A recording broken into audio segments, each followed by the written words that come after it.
Kailangan agad kumpunihin ang ilang bahagi ng San Juanico Bridge na nakitaan po ng paghina ng istruktura. Iyan ang sinabi po ni Public Works and Highway Secretary Manuel Bonoan base sa rekomendasyon ng kanilang consultant.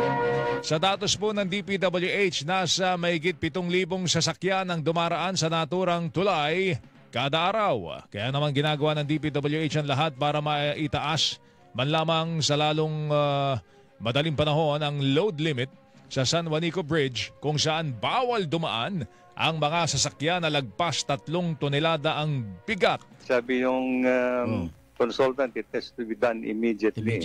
I don't want to compromise yung safety of the motorist.